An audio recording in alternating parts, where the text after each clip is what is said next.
अवैध प्रवासी या घुसपैठिए जब किसी लोकतांत्रिक देश में प्रवेश कर जाते हैं, तो फिर चाहे भारत हो या अमेरिका या फिर यूरोपियन यूनियन का कोई मेंबर देश, कोर्ट्स, पॉलिटिशियंस और एनजीओ के इंटरवेंशन के कारण घुसपैठियों का डिपोर्टेशन किसी चक्रव्यूह को भेदने जैसा काम बन जाता है। दिलचस्प बात यह है कि पाकिस्तान जैसे देशों में घुसपैठियों को वापस भेजना बहुत आसान है। एक रिपोर्ट बताती है कि फरवरी 2025 तक पाकिस्तान ने 8 लाख से ज्यादा अफगानों को वापस अफगानिस्तान भेज दिया है। विचार वृक्ष में आपका स्वागत है।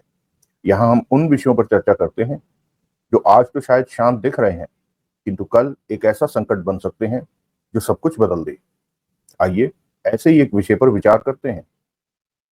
सैद्धांतिक रूप से जो लोग किसी देश में अवैध रूप से आए हैं, उन्हें वापस भेजना आसान होना चाहिए, किंतु कुटिल एजेंडाबाजों और निहित स्वार्थों के चलते असल में ये कोर्ट की लंबी लड़ाइयों, मानवाधिकार की दलीलों और सरकार की निष्क्रियता में फंस कर रह गया है।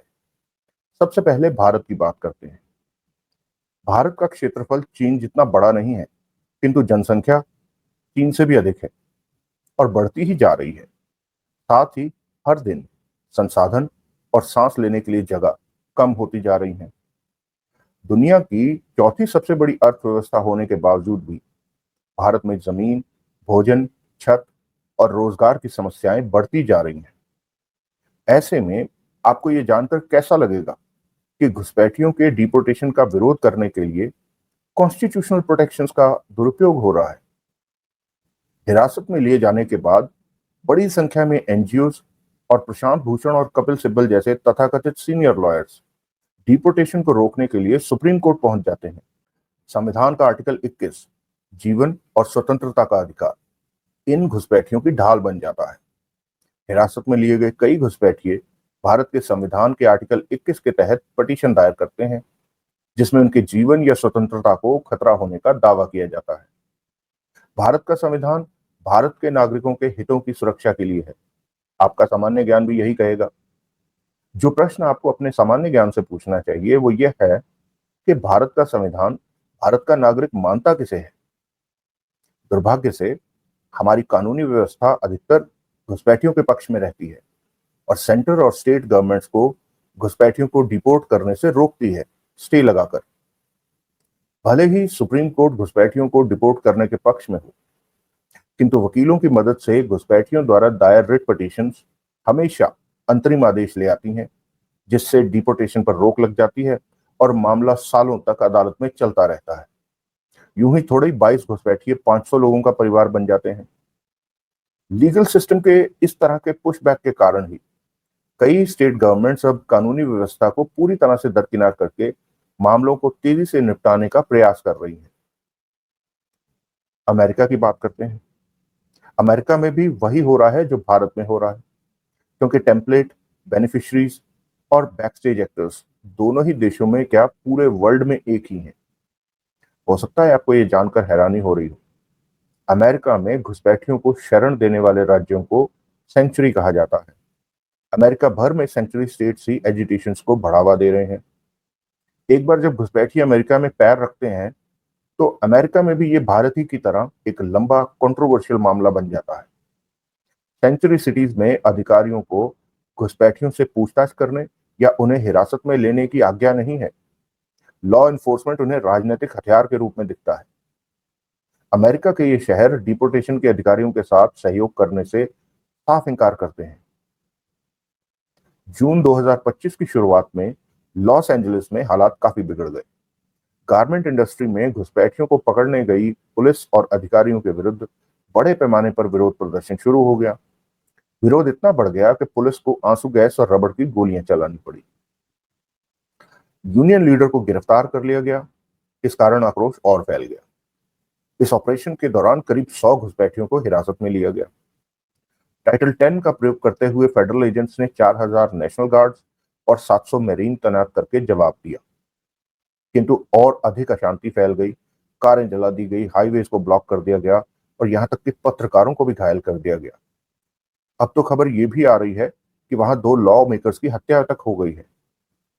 इन घटनाओं से यह साफ दिखता है कि अमेरिका में फेडरल गवर्नमेंट और कुछ स्टेट्स की पॉलिसीज के बीच जबरदस्त खींचतान है। कोर्ट्स में केसेस और सड़कों पर विरोध प्रदर्शन इस टकराव को और बढ़ा देते हैं, जिससे घुसपैठियों को देश से निकालना बहुत ही मुश्किल, महंगा और कंट्रोवर्शियल हो जाता है। क्या भारत में भी ठीक यही नहीं हो रहा? आइए यूरोप की स्थिति देख लेते हैं।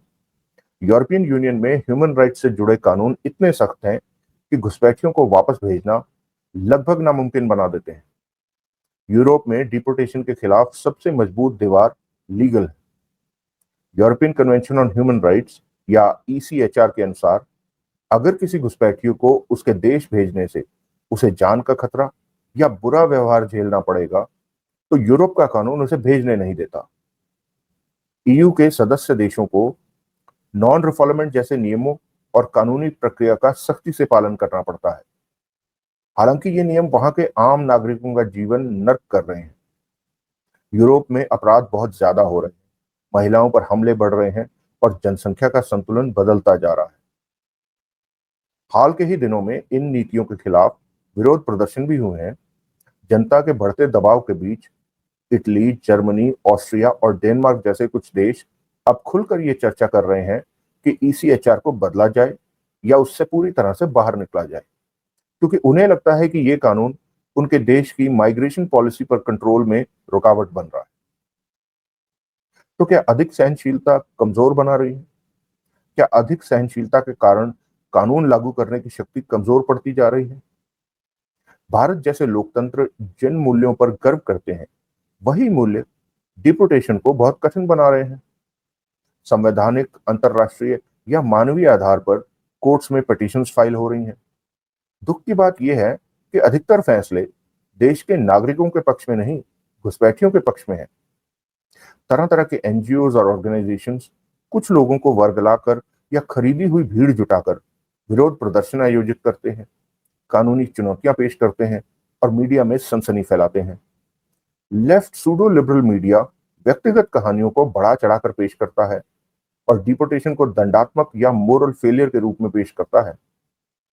तो वहीं राजनेता, विशेष रूप से लिबरल सेकुलर कहलाने वाले राजनेता या फिर वो नेता जो सेंचुरी से चुनाव लड़ते हैं, वो लोग अपना चुनावी समर्थन को बनाए रखने के लिए डिपोर्टेशन का विरोध करते हैं।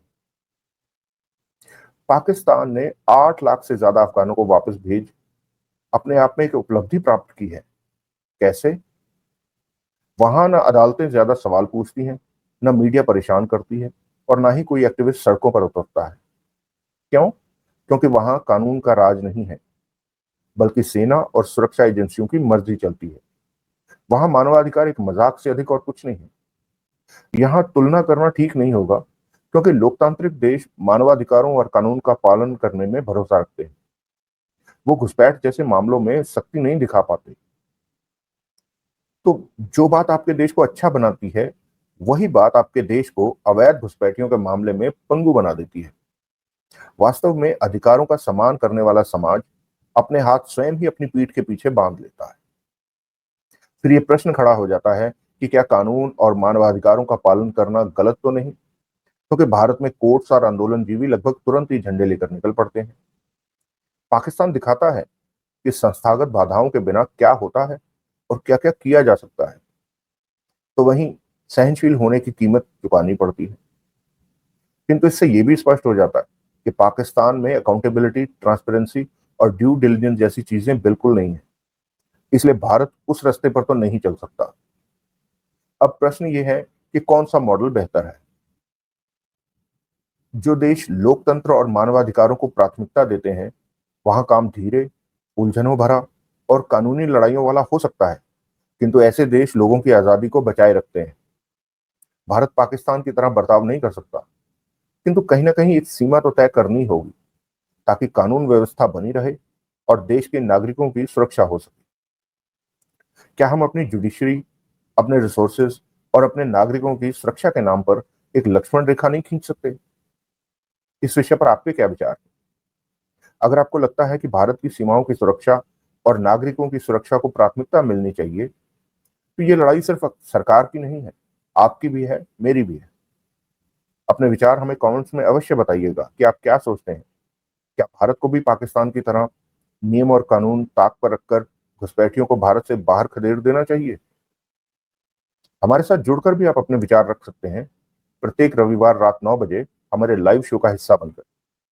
ये विचार वृक्ष है, जहां हम उन विषयों को सामने रख विचार करते हैं जो या कल बीती घटनाओं का विश्लेषण कर उनसे कुछ सीख सकें, या आज भारत का वर्तमान सुधारने में अपना कोई योगदान दे सकें, और या फिर आने वाले कल में एक संकट बन जाने वाले विषयों पर चर्चा कर कोई तैयारी कर सकें। लड़ाई सच्चाई की है और सच्चाई को आपकी जरूरत है। देखते रहिएगा।